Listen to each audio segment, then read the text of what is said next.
Greetings. In this video, we are going to look at the word-to-word meaning and commentary on the famous food prayer Brahmarpanam.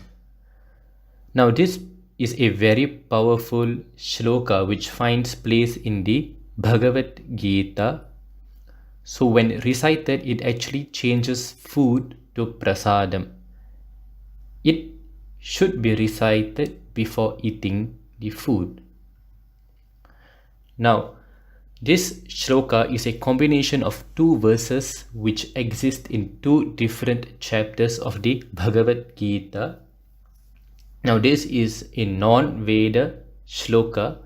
It is not found in the Vedas and hence it is not bound to intonations or swaras during its recitation. Nevertheless, you should be very cautious about the pronunciation aspect. So the shloka in its recitation, Om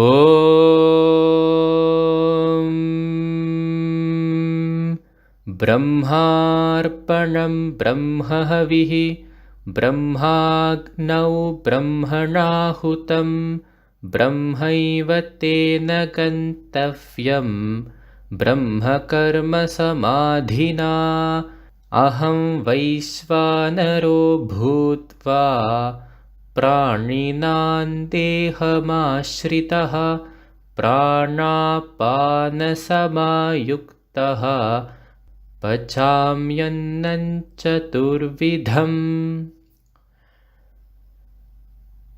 So let's look at the word-to-word meaning. Brahma, which means Brahman, the absolute consciousness, God, in its abstract way, not particularly denoting a form, but absolute consciousness. Arpanam, the very act of giving something. Havihi, material that is given. It is a term to denote the dravyas which are offered into a yajna. In this context, it refers to the food which is offered into our body. Agnau, which means Agni, Lord Agni. Brahmanahutam comes from Brahman, and Ahutam, which literally means the very physical act of giving Ahuti to Brahman. Ahuti again is a term used to denote the offering given in a yajna. Brahma eva tena gantavyam. Brahma again in reference to Brahman. Eva, which means only. Tena, all those mentioned above. And finally, gantavyam, which means destination.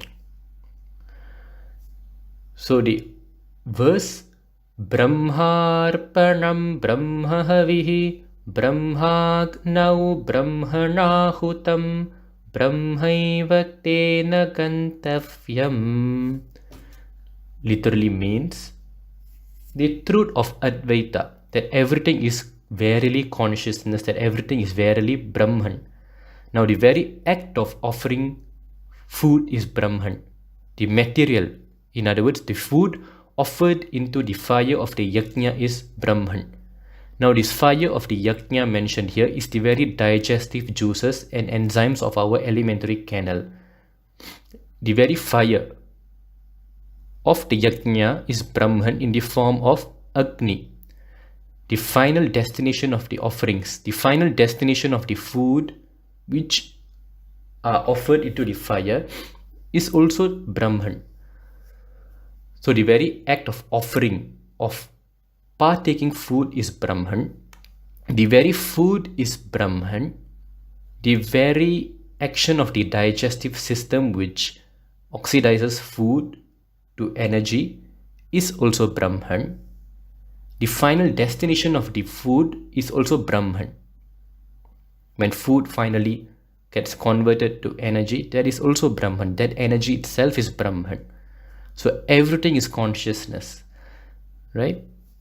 We have to get into that understanding that everything is consciousness manifesting itself in different forms.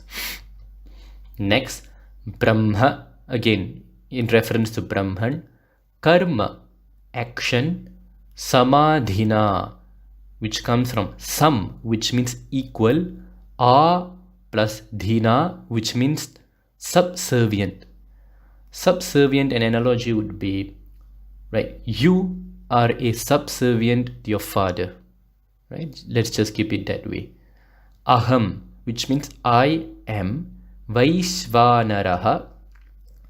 It is the name of Agni who presides in the stomach in the form of digestive juices and enzymes. Bhutva, having become.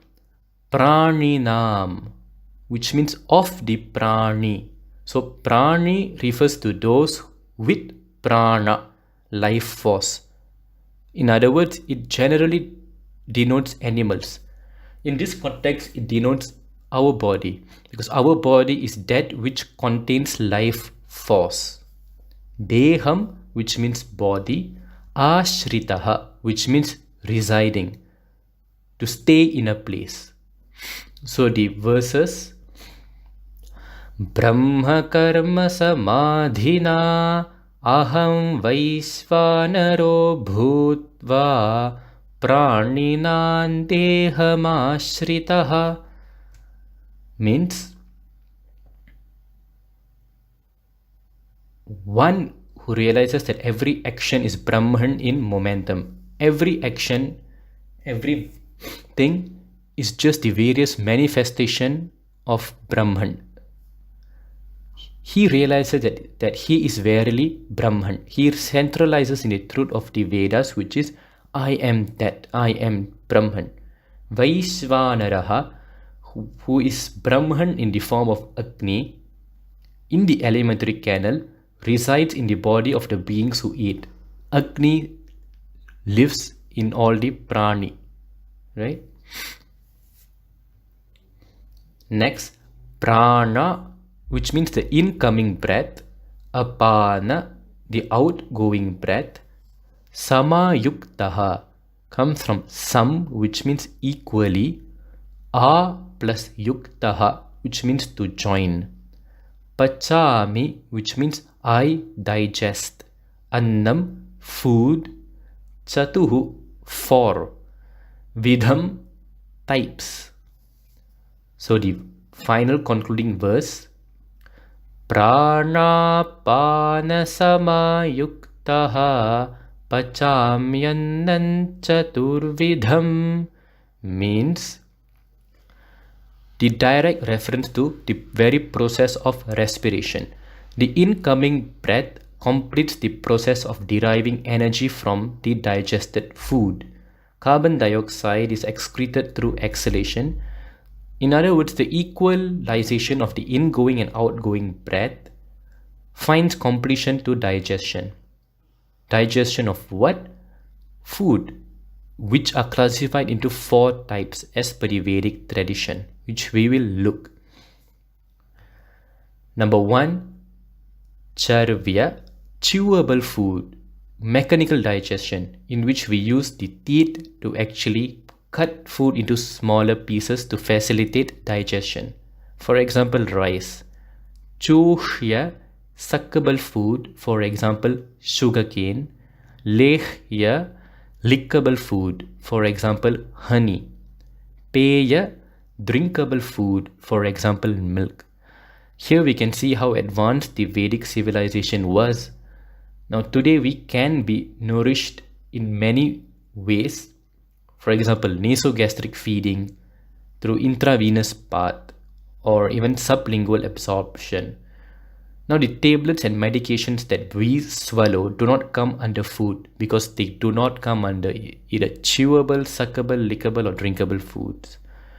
It's an important point to note that not all that nourishes you is food, right? In the Vedic tradition, we have a clear distinction as to what food refers to. It's not just about anything that you put into your body. It's a very sacred act. In fact, the whole shloka speaks about the very act of eating as sacred as a yajna. You are offering food as a dravya to the internal yajna in you. So it is a very sacred process, and it denotes as to how sacred the very food must be. Now, if it's a yajna, you can only offer auspicious food, not bones and flesh, right? So this is the understanding that we have to come when we recite this shloka. Thank you for watching.